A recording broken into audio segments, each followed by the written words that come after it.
It's good to know that you are still there. This is Good Morning Abuja on NT Channel 5, the Unity Station. It's time for us, okay, to discuss the challenges of urbanization and modernization, okay, on the lifestyle of the and tradition of the indigenous or the indigenous people in the FCT. And to do this with us is Honorable Abdullahi Adamu Candido. He is the immediate past chairman, Abuja Municipal Area Council. He is our special guest. Please join us with a loud ovation to welcome him. Thank you so much for joining us, sir. Thank you very much, Madam Cynthia. Thank you for coming to Good Morning Abuja. It's my pleasure. Thank you, viewers. So much. Okay, now let's begin to look at when we say modernization, you know, as it affects the lifestyle of the indigenous people. And a lot of people begin to wonder, modernization, urbanization, okay, how? So from your own point of view, what would you say? Thank you very much once again. I think there are two sides of the coins, modernization, urbanization. They seems to be the same, but looking at the way all the terminologies come, let's say modern, that's something that is current. Urbanization, that is, moving from the rural to a more organized urban territory. And therefore, likening it to FCT as people, the indigenous in particular, we could be said to be people who are local, yes, and before the coming of the FCT, we most likely be all villagers spread across the bushes around. And though not virgin, of course, like some Nigerians used to take, we are never virgin. There are people who inhabit this place.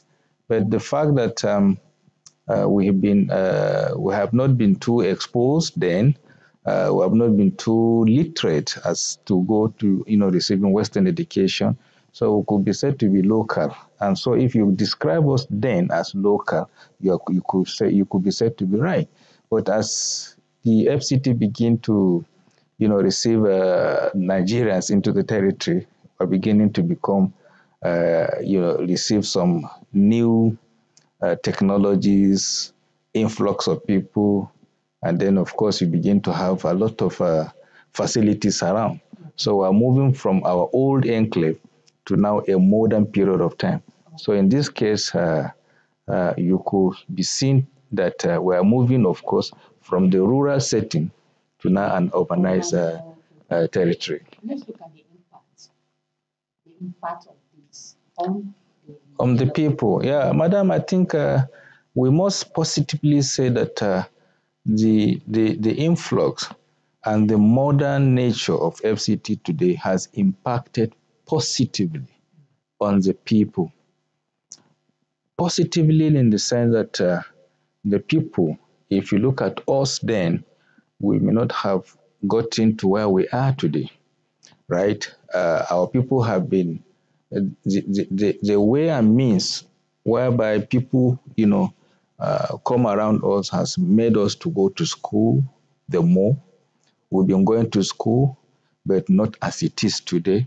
So it has impacted positively on the educational setting of our people. It has also impacted socio-economically, because today we have a lot of our young ones, even the old ones, engage in several kind of economic activities, which has not been done in the past. So I think the urbanization and the modernization has impacted socio-economically on the people. And today we could be seen as people who have triumphed in education, in economic, in businesses and what have you. And then we have also been able to expose them more, right? And got enlightened them more. And then we are beginning to see how we're also living side by side with other Nigerians, coping up with all the challenges of life.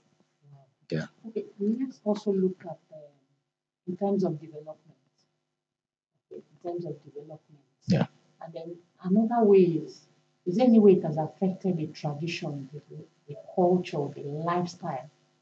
Well, I think, yes, no wonder you could now see our people waking up from their sleep, because waking up from the fact that Religion, of course, has affected us, has led us into forgetting our past, our culture, our heritage.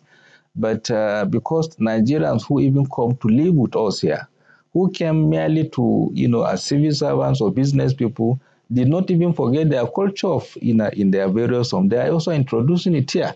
So because of that, we are also now beginning to say, is it the Bagi people? Is it the Bari people? Is it the Gondera people? Is it the Gade people? Okay. Everybody waking up now to say, look, we are beginning to forget our culture. And he who forgets his culture has forgotten himself. Yes. And then you are forgetting your culture, and then you see an Igbo man dancing in front of your house with his masquerade, with his culture. You see a Hausa man coming to you, around your home and then dancing. So you've forgotten that you also have a culture. So the modernization has made us to now say, let's wake up. Let's not forget ourselves. Let's not forget our past. Let's, live up with our culture so that because side by side with other Nigerians, I think we can be seen working together. Okay, with all this happening, your own opinion, what do you think the government can do, or how do you think the government can also help the indigenous people to be able to manage this urbanization and modernization as it's coming to them? I must commend in answering in responding to this your last question. I think I must commend the effort of the last administration of FCT under Malam Mohammed Musa Bello, who changed the narrative of moving the people away from their normal homes, right? Instead of that, doing or coming up with what they call integration. Okay. That is to say, if people come around you, you don't need to be resettled, moved away, because you can't remove people and bring people. So the Muhammad Bello's policy of integration has helped in this manner, that you can stay, but you live side by side with other Nigerians. It is said that when development catches up with any community, you don't remove them. They should live side by side with the people. And so for me, and I think that is where I can begin to answer this your last question by saying, actually, that has helped in so many ways.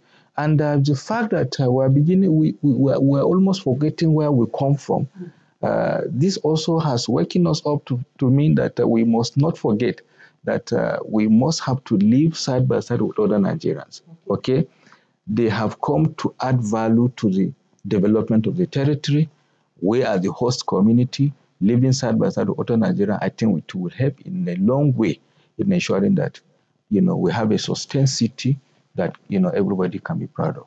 Okay, let's look at the youth. You know, a lot of times they say we have youth residents.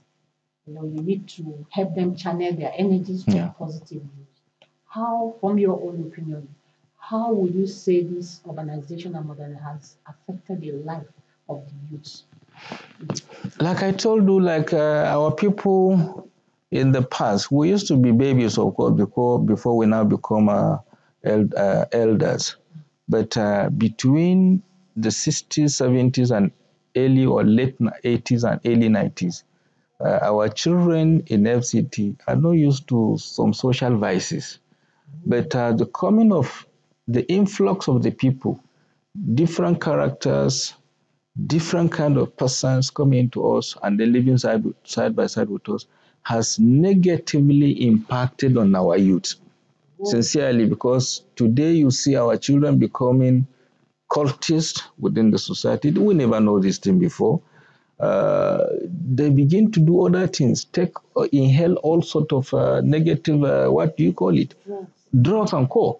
We are not known to this kind of thing before, but coming together, living side by side with other Nigerians, because they are exposed, they brought their knowledge of exposure to us, and then living side by side with our younger ones, it has affected negatively on the part of our children. We are working hard to ensure that our children do not take that path, but it's becoming too difficult. And so I will wish that the government should come up with a policy, particularly the education department of FCT, should come up with policies that will, look into all these vices and then see how they can either eliminate them or reduce them to the barest minimum. Wow. Okay, aside from this negative part, what about in terms of employment, in terms of scholarships, exposures? Well, Well, I must commend the effort of the administration once again, because in the past and indeed even now, the FCT administration has come up with has marshaled out plans where our children used to get some support, okay, bursary support from the government. That has been done, and of course, all the area councils too have a policy, because I remember even while I chaired the area council in my days for 6 years, I think I also come up with policies of scholarship award to our students. So, but the FCT administration must also be commended in this aspect, because they have also a board specifically meant, for disbursing fund to our students who have also utilized it to go to school, both foreign and of course local schools around here. So it has impacted seriously on the positive aspect of education for our children. Okay. Now, as someone who has been in a position of authority in the FCT, what do you think, or in your own opinion, what advice will you give to the government and also to the indigenous people of the FCT? Some of us who are realists like to say it the way it should be. The government of FCT should, change, from the lukewarm attitude towards the FCT indigenous. And we're saying it because of tomorrow. The people have paid their dues. The original inhabitant, or you call them the indigenous, they have paid their dues. This is their ancestral land. They have given all to Nigerians. It is expected of the government to look back to appreciate them with so many incentives, facilities, and encouragement. Because having taken everything that belongs to him, our land is our pride. We no longer have it. Okay? You see a lot of fight in the south side because of oil, fighting because of their natural gift. Our natural gift here is the land, and the land has been taken away from the people. That is the only thing we're holding now. The only thing left for us now is the chieftaincy title. Okay? If you don't have food, even if you're a chief, what are you going to do with the chieftaincy? So the government must try to look at the people by, paying attention to their welfare and the future of their children, because we want a city that will grow side by side with the original inhabitants, so that there won't be any trouble tomorrow. Because what we're envisaging is that if you don't pay attention to these people, they will look at it as if they have been shortchanged. Okay? They have been cheated. And if they have been cheated, if we're analog, the children we're giving birth today are becoming digital. So can they make people to stay within the city comfortable if they realize that their parents or their ancestors have been cheated? So want the government at all levels of the of life to look at these people and give them some succor, so that they will feel a sense of belonging in the Federal Capital Territory. Okay. So, to the indigenous people, first and foremost, which of the tribes are you from? Well, I belong to the Gondara people. Out of the 9 indigenous people, we have the Baris, who are, of course, in the majority. That must be admitted. We also have the Gondaras, we have the Gades, we have the Koros, we have the Gana, we have the Igberas, we have the Basas and Co. Okay? But as far as if I'm to advise them, I should advise them in such a way that they should live side by side with other Nigerians. They shouldn't be shy away. They should not be afraid of anybody. They should live side by side with all other Nigerians, because they are all here for good. Okay. Now, finally, I would like you to greet your people in your language. And then you tell me, well, how do I say good morning to you?